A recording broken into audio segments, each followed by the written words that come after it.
Good morning, ladies. I'm just taking the opportunity to have a cup of tea. I've been teaching on Zoom this morning, so it's taking me about 15 minutes to turn around, so I think I need a cup of tea, so I'm going to give it a few minutes because I think perhaps Joan, you might be around. I'm not sure, Vanessa, what your movements are either, so this may be a video of me drinking a cup of tea. So I hope you're keeping well, coronavirus and all that, and thank goodness for our flowers. We've got something, and your weddings that you're planning, something you can truly get well and truly absorbed in and try and block out everything else that's going on in the world. So my husband bought me some flowers at the weekend, from a shopping list I gave him, very precise. He got a mini flower arranging class about the wow flowers, the wispies and the in-betweenies, and giving him instructions on what to buy. So I was pretty impressed with what he came up with. But it just goes to show, doesn't it, that we all enjoy flowers, but you try and translate that into something else, telling someone else what it is you want to buy when you don't actually know what's out there. It's a bit like the conundrum that we find when we're doing our wedding flowers, isn't it? That you kind of know what you want, but you don't really know what you want because you don't know what's there. So it's all part of that long conversation. So even if you decided you weren't going to do the wedding flowers, I'm hoping this course is going to give you the right language in order that you can talk on the same level and knowledge base as your florist. So, using the shorthands and common phrases, whatever, it will be really handy for you. So one of the bunches that my husband bought for me was this mixed bunch of flowers. It had a single piece of greenery in. It's down here. So it's quite a good bunch, really, for an all-round bunch of flowers to be arranging with. And because I'm going to be making a table arrangement, remember last week we planned out a table arrangement, working out how many flowers we needed. This week we're going to make it, but of course I've got these beautiful flowers on quite long stems, and it seems such a shame just to chop them all down straight away. So I thought this would be a really great opportunity just to have a recap on your hand-tied posy technique. And I would say every opportunity you can is practice, practice, practice. So every time you get given a bunch of flowers, even if it isn't a huge bunch, just to practice the technique so you get used to rolling and twisting in your hand and preparing the flowers as well. And you can enjoy them then in a vase, so they're not wasted. I mean, even if you were doing trimmings from the garden, just before you put them on the compost heap, just think, how would I put these together if I was making a bouquet? So next to me, I lean back, I've got my compost bin. So the first thing you need to do is to trim everything off. And I often think about this as you're making little lollipops of flowers. So you've got a straight stem and then you've got a round head. So I'm thinking lollipops. And I've got these beautiful bloom chrysanthemums. Don't they look absolutely gorgeous? So getting rid, it's the clean stem that you want. And sometimes you can just make the stem clean by brushing the leafage away. But at other times, particularly if you're using roses and they've got loads of thorns on it, you may need to pick things off individually, or even get a knife and pare down with a knife. So do take care. And it's making sure you're taking the leaves off and you don't accidentally go the other way and take the flower head off. So these are the gorgeous chrysanthemums. I've then got some equally gorgeous roses. I think the price of the flowers in the supermarket has gone down. This bunch was £10. I'm sure normally it would be loads more than that. But aren't these flowers just gorgeous, these roses? They've opened up. Even when you've got a flower that's the same variety, you've got different sizes with it. So that's a much larger flower head compared to those.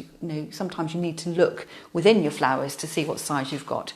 So again, taking off the lower leaves. Here, that's gone a bit shriveled, so I'll take that one off as well. Sometimes I do leave a little bit of leafage on because you don't want to denude everything. And for this practice, I don't have any greenery apart from that single stem. So I'm after all the green fleshy bits that I can find. And then do you know what those are? The carnations. So quite frilly and decorative.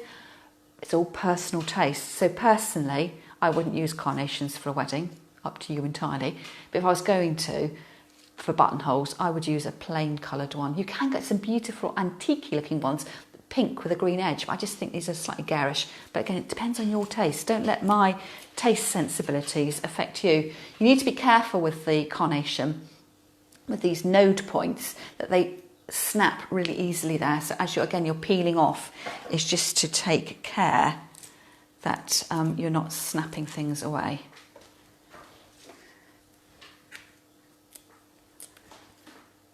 So it's a really good way of de-stressing as well. I know weddings are a really, lovely, joyful occasion, but if you're doing the flowers, you are adding an extra level of stress on top.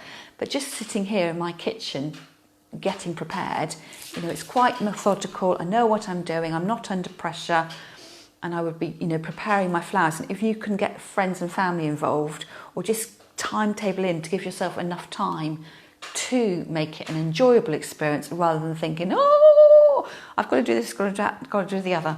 So here is the antirrhinum, or the snapdragon. So I have cleaned the stem here, and I need to clean the stem on this side as well, being gentle. And my last flower that I've got is a lily. Lilies can be difficult because they're great because they fill up a lot of space. But imagine if I was holding that with my tied posy, hold it about there. It's got too much height on it, which then means you'd need to cut off these side stems, and you'd only be left with one flower at the top.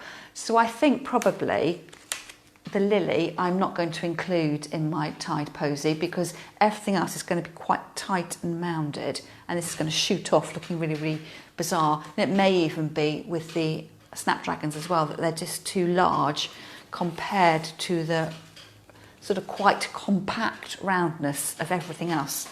So shall we have a go? So start with a flower. I'm picking the flower up with my right hand. Now, when I film, it's all a mirror image to you. So actually, I try not to use left and right too much. But I am right-handed, so I do all the picking up with my right hand, and I use my left hand to vase. And if you're left-handed, I would do it the other way round, or use this opportunity to practice what feels more comfortable to you. Normally, I would stand up and arrange, but I'm sitting down talking to you, but I do find it easier to lay all my materials out on the table and stand up and arrange. So I would pick up my flower, put it into my vase, which is my hand, and I'm not actually holding it like a bunch of flowers. I've sort of got this pincher grip going on. So I'm just holding it back. Can you see there's no tension in my arm? And then start to add the flowers in. So making an exaggerated gap. And then with my right hand, close the stems, release a little bit, twist it round, and pick up the next flower and add it into my hand. So you might decide you don't want to twist every single time. You might want to add 2 or 3 flowers in at a time.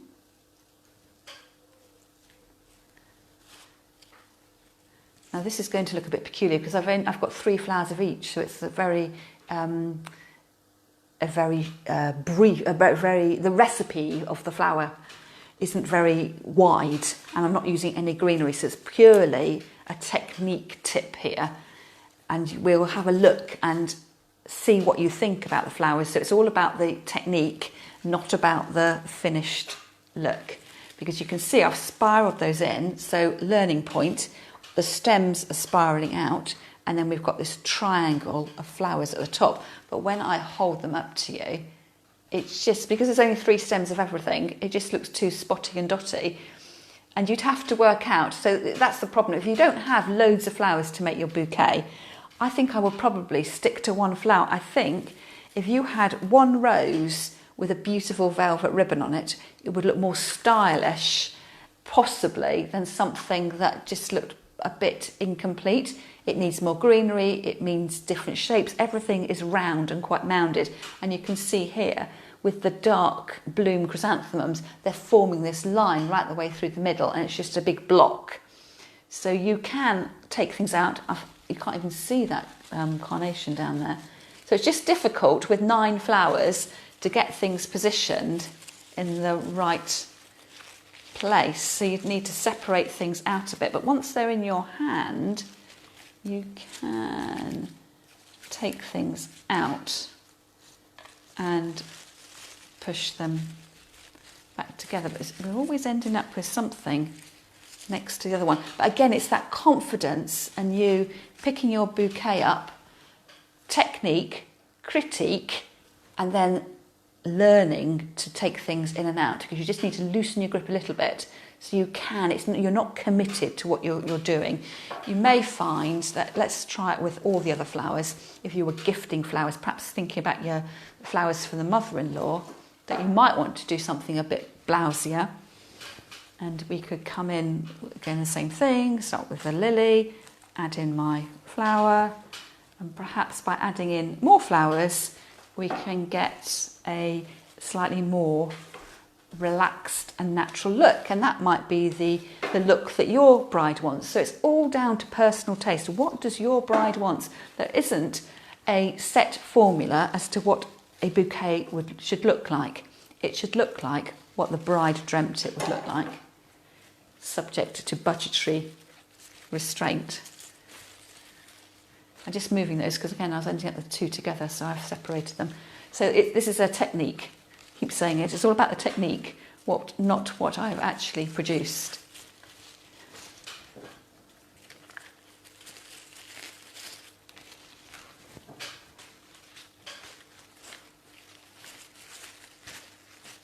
You can see it just looks a bit more natural again. I don't think it's got enough flowers in, but you can see the spiralling stems and the shape up at the top.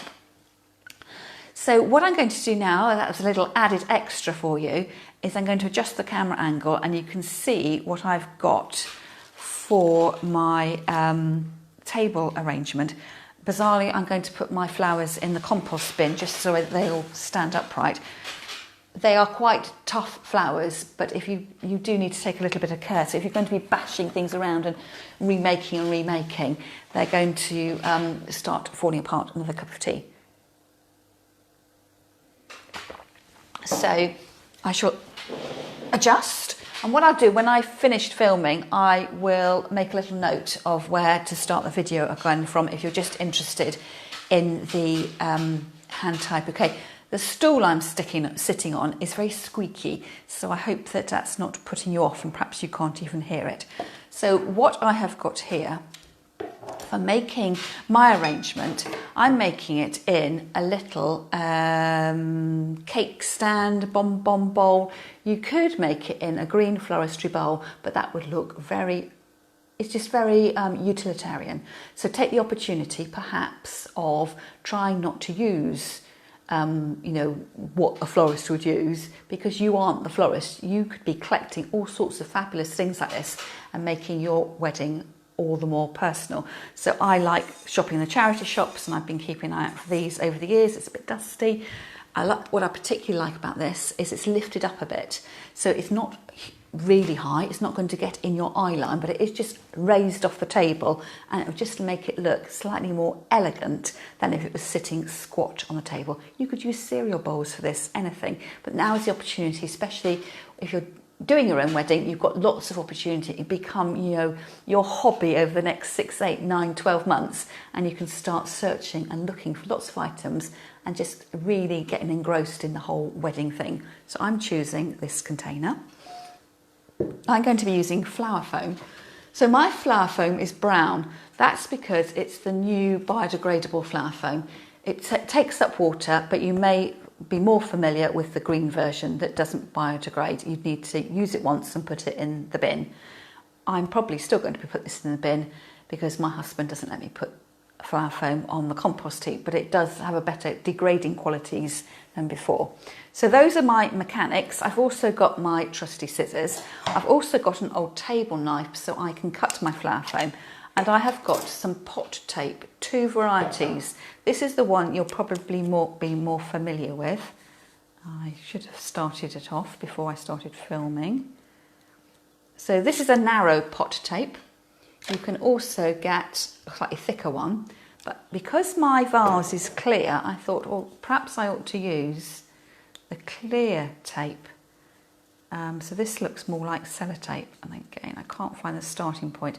What I'm going to use is I'm going to use the brown tape, the dark tape, so that you can see it and you can see how I put my mechanics together. But it may be that if you are using glass containers, oh, I can't find the start, that you might want to consider using the clear tape. So what I'll do after I film the video, I will put a sort of shopping list together with links to Amazon, to the scissors, to the both kinds of tape, to the foam, and then you can refer to that in due course. I've also got in front of me a bucket of water.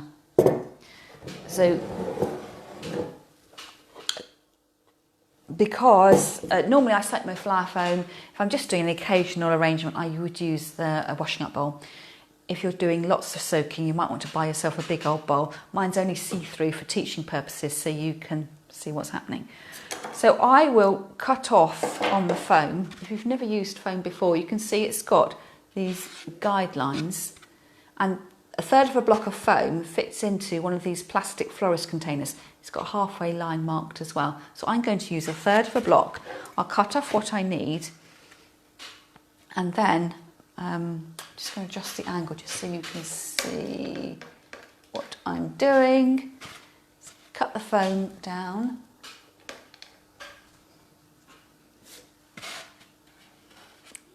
So I cut it when it's dry,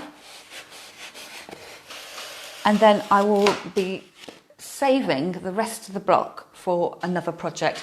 If you were doing all your arrangements, you knew you had 10 table arrangements, you would chop up your foam, and you'd need 3 blocks plus 1 extra, have them in the bucket soaking, and then you would, on your production line, I would do my first arrangement and just make sure it came out how I wanted it.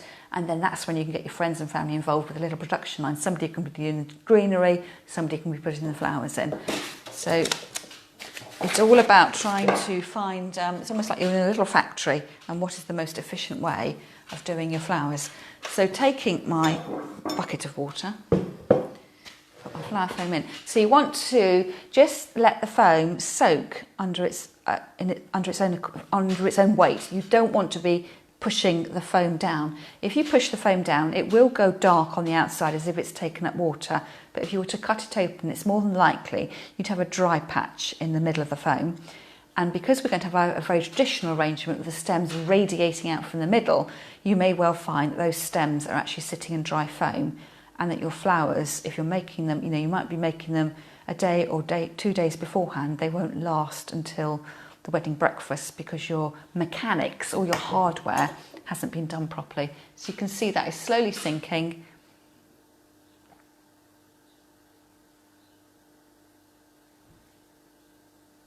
That's done. So once it's soaked up, you see this little dry hole disappear. It doesn't need to then sit in water because it doesn't take up any more water than it already has. But if, in terms of logistics, it may be that you want to keep it in water until you're ready to use it just because you've got nowhere else to put it. But you will need to make sure you've got, instead of dribbling water all over the floor, that you have got a container to put it in straight away. So I shall move this out of the way. So I've got my piece of foam here. And then I've got a flat piece of foam, but my container is slightly curved. So to get it to sit properly, I need to take off just a little bit of the corner of each block of foam. Okay, I'm just making sure you get the best angle here. So that just sits slightly more comfortably in the foam. And then I normally chamfer the edges, take off the edges of the flower foam. It's not vital that you do this, but your block of foam has got a square edge to it. It's much easier to arrange flowers with a greater surface area, so I'm making a little slant. So you may do this, you may decide not to. Just don't take off too much foam because you'll end up with the tiniest block of foam in the middle and you won't be able to arrange all your flowers in it. You might even want to take the corners off again at the top. It's lovely doing this, I like this bit. So I'm going to use my tape and fasten it in place. So I'm using the dark tape just so you can see what I'm doing. If I was doing this for myself for a wedding on a glass, I would probably use, it's not sticking, I would probably use the clear tape so it didn't show. So I will do it with the dark tape so you can see it. Cut it off.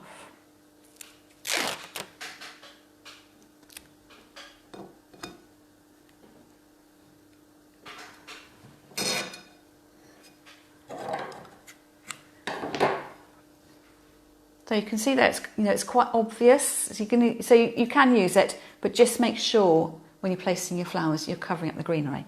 That's pinging off there. If you do find it pings off, it's probably because this glass is sort of cut on the edge. It's not cut glass, but it's been cut into, so it's not a flat surface. If your tape doesn't stick, it either means your container's a bit wet or it's just temperamental. You can cut another piece of tape and put it on that way, and then it holds everything in place. But the more tape you add, the more distracting it is to the eye. But it needs to be doing the job. And it's this reason why the plastic containers are green, because it all hides. But just in case you need a bit of emergency first aid, that would be what I would do. Dare I turn it up the other way? So you can see where I've got the tape and an emergency bit of tape going the other way. Again, if I was doing this, I would make it slightly neater and trim things off if I was doing it for real. And of course you would be able to do that. It's just that I'm working at a bit of an odd angle here, so I'm trying to do everything to give you the idea. What I'm going to do now, actually, I'm going to move the camera again, and you can sit over my shoulder. And I have to think about this, what I'm going to move. And you can see what I am up to. In fact, I might twist you around that way. Bear with me. So I'm going to do that. That looks great. Put you back on the tripod. So there. Now you can see what we're up to. I'll have a little clear away.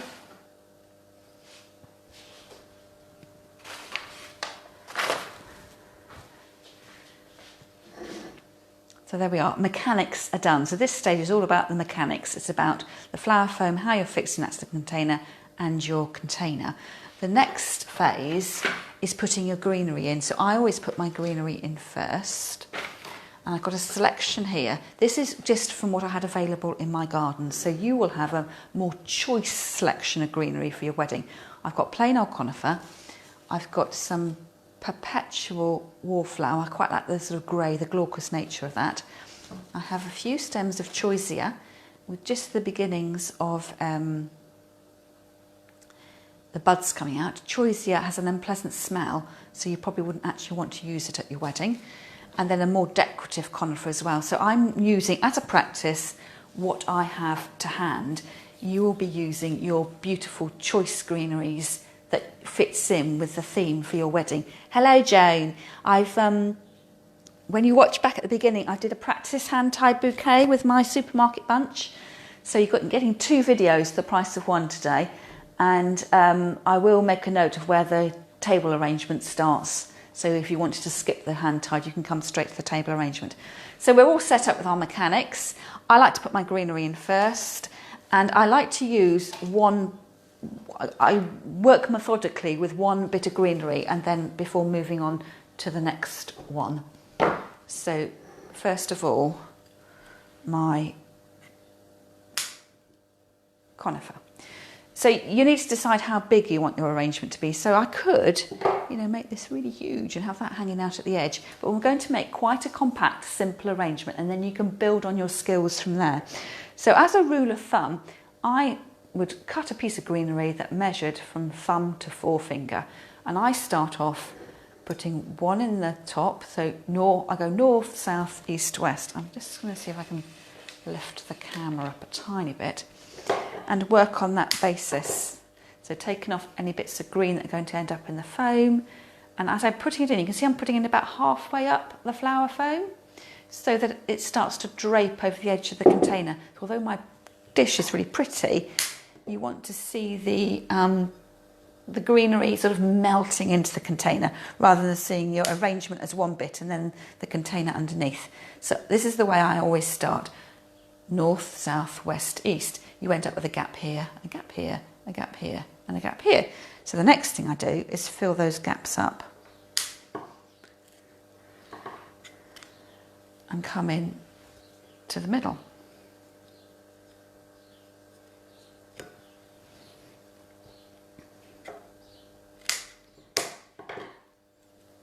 So Joan, you ought to ask some questions. Keep me busy. Keep me on my toes.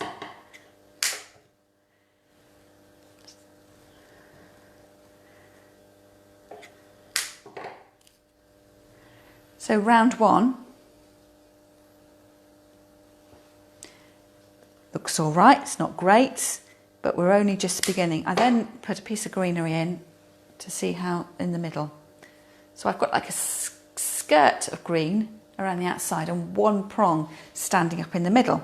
So that would be that greenery used. I'll then perhaps come into my next piece of greenery, which are my the heads of my perpetual wallflower, which is a lovely purpley colour.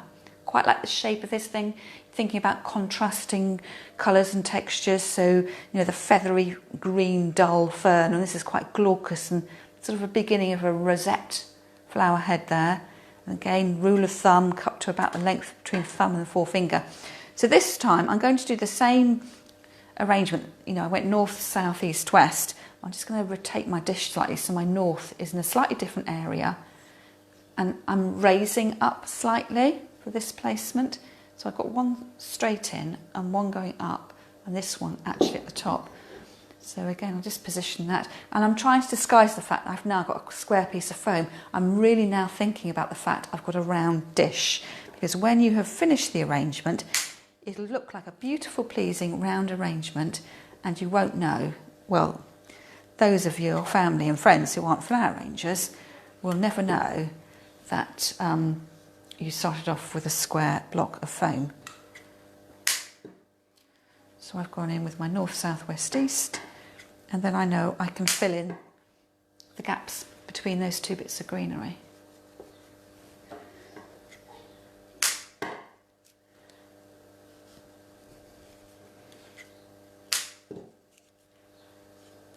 This one here, can you see this piece of green? It's wanting to stick up. So I'm not going to put it in that way, I'm actually going to roll it back. So it sort of feels like it's going in the wrong way up, and take advantage of the curl, so it curls over my dish. And then, so glaucous went in there. I've then got some little stems left, some finer stems. I'm going to start to bring those up at more of an angle, then it starts to meet. There's almost like, you know when you flick a book open and you flick the pages up, that's what you want to be doing with your arrangement, from the end bits of green right the way to the top. And it really is as if you're painting with your flower materials, you're blending the paints. And you can see I'm using every last little scrap. So again, it's looking all very bare, but I'm starting to get the rough shape. I'm then going to come in with something a bit bushier, which is my choisier, to help fill up some of those gaps. So here, at this stage, I'm pretty much putting in the greenery where I can see a gap. But if you find it easier, keep on with your north, south, east, west. So whatever you do on one half, you repeat in the next half. My foam is moving slightly. But you can see with a larger piece of green, it fills up a much bigger area. So you want to have a mix of shapes of greenery, and really these bushy ones are your friend. And if you were to look there, you'd say, I've got 1, 2, 3, 4 bits of choisier. And let's have a bit in the middle to support that bit of conifer that's flopping around a little bit. So that is what it looks like. It's still gappy. So I shall have a look what else I got on my table. A bit more choisier. And you don't always have to work in fours. Hey, I'm putting my 5th pot of choisier in because I got it left over. And I don't think anyone's going to be counting how much greenery you've got. It just needs to look like a lovely, pleasant round. And as much as I dislike conifer, can you see it is draping over the edge of the container? and giving a lovely soft feel for it. So you want to find something that's got a bit of drape, but something that's got a bit of beefiness to it as well. And then my last bit of greenery is this quite fresh, green-looking decorative conifer, and I shall go round placing that in the gaps. This is slightly fragrant as well. And although I'm filling in, you don't want to overfill because you want to make sure you've got room for your flowers. There's just a few little brown tips there I'm just dusting off.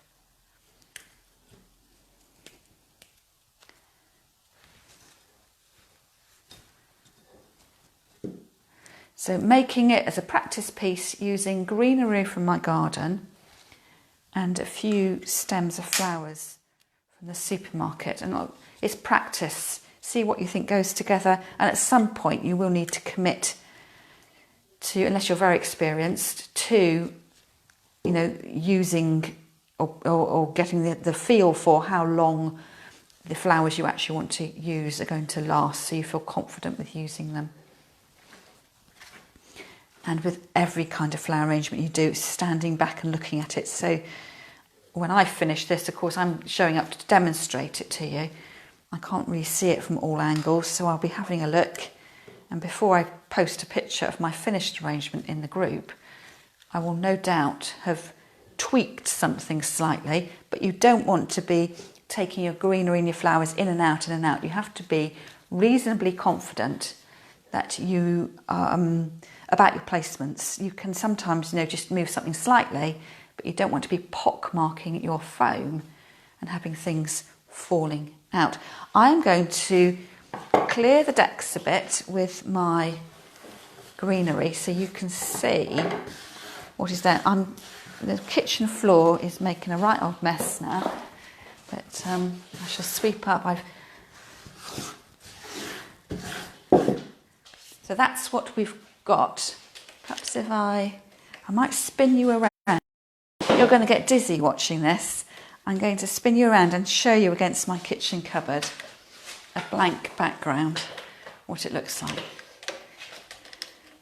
So here we have introducing the table arrangement with the greenery in it. So you can see it lifts off the table because it's on a little footed container. It's not a cake stand, but it's similar to a cake stand. And you can see it's got a mix of greenery in. And can you spot the tape? I was very heavy-handed with my flower tape. You can see it here. But you want to be covering up any tape that you use so you can't see it. And then if I'm brave, can I tip that towards you without it dribbling? It is dribbling. But you can see it's nicely rounded and all the materials are evenly distributed. So that is stage one. So I would be making these up in advance. So you could do your greenery ahead of time, let that wait, and then add your flowers a little closer to the time. So I shall move these bits out of the way so you can see what I'm doing. Okay. So the next thing we need to do is to think about our flowers. So when we did the drawing last week, we thought about our focal flower, our wow flower, the main flower that was going to attract our attention. And then we thought about the secondary flowers or the in-betweenies and the filler flowers as well. So you need to work out what role every flower is going to have before you put it into your arrangement. And sometimes flowers can have dual roles. It's not, you know, the rose isn't always the focal flower. So I've got carnations here. So they could be a focal flower or an in-between flower, the secondary flower. Same with the roses. They look rather nice. They're lovely and creamy there. I've got my filler flower, which is you have to forgive my colour combinations here today, my spray carnations. And again, for a wedding, I don't know if I particularly use spray carnations. Lysianthus would be a much nicer flower, or Alstroemeria. But you're just thinking about your small, your medium and your large. The question for me is, what am I actually going to put as my focal flower in the centre? And the option in this bunch of flowers that I bought from the supermarket that I'm left with for my practice only is, do I use one of the stems of lily? Now, all that's going to do at the moment is just going to leave me with, you know, a thumb of lily standing up. And when it opens, I think it'll just be too large. So I think I'll be enjoying that stem of lily in a vase on its own. I then got the anti-rhinum, the snapdragon. So that's a different shape and it's spiky in form. Perhaps I could have that set low in the middle. And then I've got these lovely bloom chrysanthemums, which would look fabulous, but I think they'd be better suited to a large scale arrangement, perhaps you know, something more eye-catching at a pedestal or something like that. I'm just conscious as well that for a round circular flower, they've got a very flat head. And if I put that in the middle, it's going to sort of give me a flat shelf to this arrangement I've tried to make lovely and round and, you know, have lots of rhythm and harmony and all those romantic words. And I think if I put that in the middle, A, it's too dark and I think it will get lost. And I think it's the head is too flat. So I think I will be using the lighter, more luminous flowers so they show up. So I'm going to cut down my anti-rhinum and put it in. And you can see that's going to be tricky to do because it's got a natural twist to it, which will look beautiful in a very garden style hand tied bouquet. But when you're making table arrangements, it's not the easiest to work with. So again, you need to work out how high to do it. All my bits of greenery were about finger to thumb long. So you're always better off cutting out slightly longer to start with, and then you can always cut again. So this is going to go into the centre. And this is the reason why I didn't cross my tape over. Actually, that's not going to go in. So what I might do is make a hole with that stem there. I thought I'd pulled a flower off. So that's going in the middle. You've got a funny angle here, but I'll show you later on. I've lost my train of thought now. You'll have to remind me or ask me a question about it. It wiggles a bit, that's the only thing. But you want to see it. I quite like the way it comes off as there's a tip, a lovely angle, so it does sort of disappear. If I decide it's sitting up too tall, I can come back in and shorten the stem, but I'll need to choose a different hole. Imagine if I've put that stem, if I get that stem out of the compost heap. Where does it go? If you imagine that's my foam and I push the flower stem in all the way down to there, and then I decide it's too tall, so I take it out, I snip a bit off, and then if I slide it back down again where I want it, you've got a problem here that you've created a hole, a channel here. So that flower stem isn't in contact with the foam because last time you'd made the hole all the way down to there. So just be careful about hoiking things up to make it sit in the right place or taking a stem out and putting it back in the same hole. You need to make sure, I would always make another hole just alongside. And that's why you need to be confident about your placements, because you don't want to be putting holes all over the place and then finding your flowers aren't actually in contact with the surface of the cut water. So I have put my main flower in, and you remember the triangles we did? So I'm going to come in with my roses and work with my triangles. So again, with my roses, you need to tidy up any guard petals. You'd normally do this when you're conditioning your flowers. I know that everything's roughly fingers to thumb long. Recut the stem. And I'm not putting it in upright, I'm not putting it in horizontally, I'm putting it in at about a 45-degree angle. Making sure it goes into the foam. And then looking from above, trying then to work out where to place it for the triangle. So I find the easiest way is to see the flower over here, draw an imaginary line, and then put one either side. And that should give you your triangle.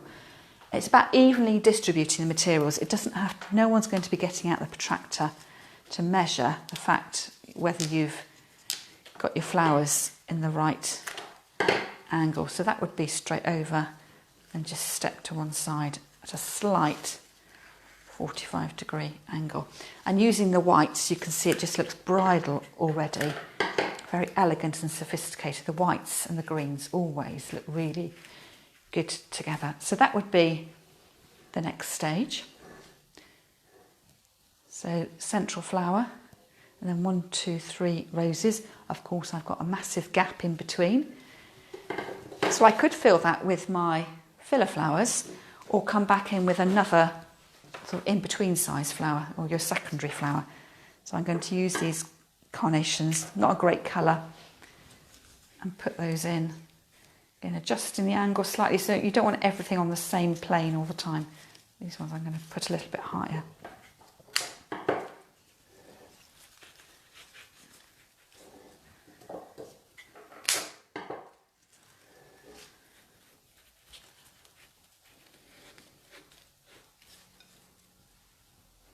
So there we are.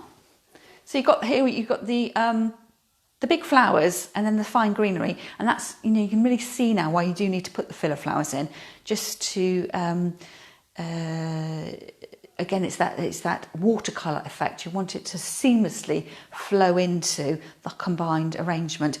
Again, a bit weird flower combination. You can see how easy it would be with sticking to one colour. If these had been white, and perhaps the carnations being a soft pastel pink, it would have blended together more in a more pleasing way. But this is just a learning point. It's not actually it's not the colour combinations I personally would choose, but it may be, if that's your, fits in with the wedding look you want, you'll be perfectly happy with that.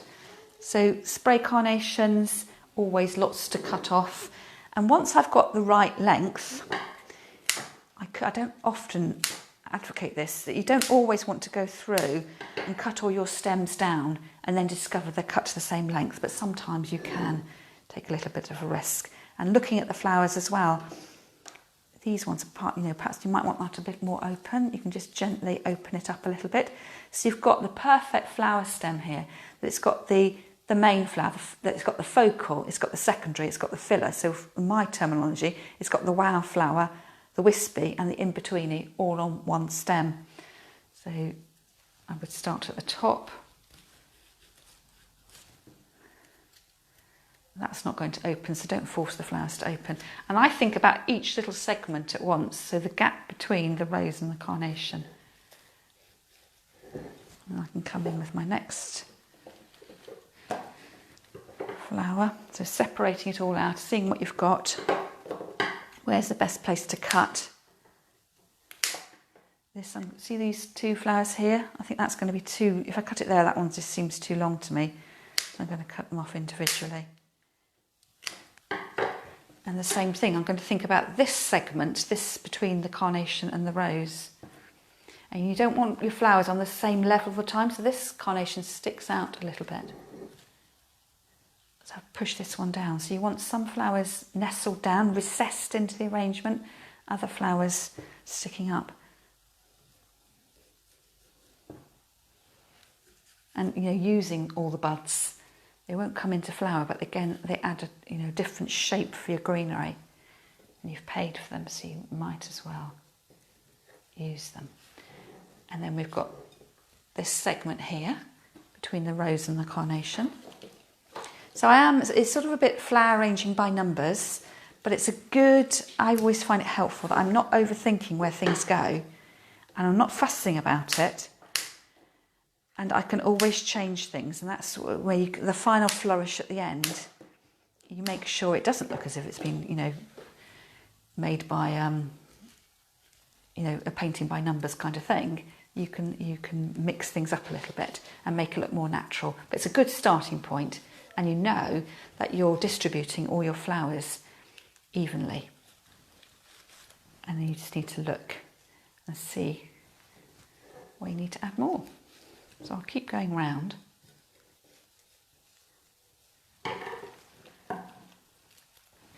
Until I have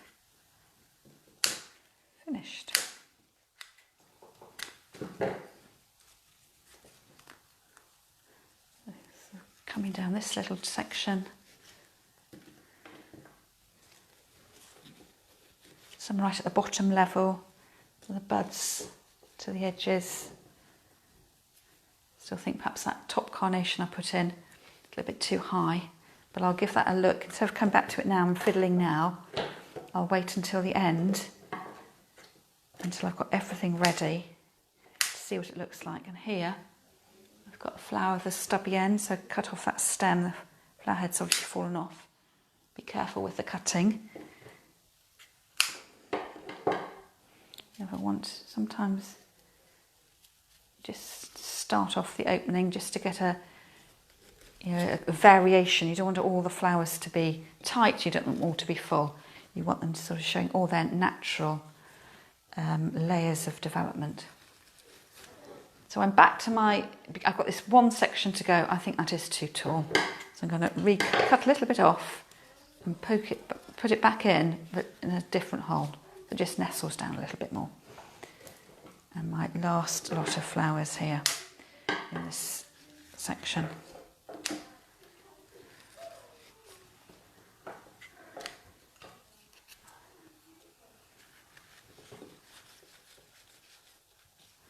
And there we go. So I would say I just need to look back at that and go away, have a cup of tea, and come back with my critical eyes and see what I would change. Perhaps there's a bit of a gap there. So I can come back in with a stem and nestle something down. It just fills that gap. You just need to make sure when you're doing these is that you don't steal flowers from the other arrangements. So if you're doing 10 of these, you can't have the first one looking absolutely packed with flowers, and then by the time you get to the 10th one, you find that you've got nothing left to use. So if I swish the camera around again and show you my cupboard door, I should be able to show you this against the background. I will take some photographs so you'll be able to have a look at it. So that is what I have done. Oops.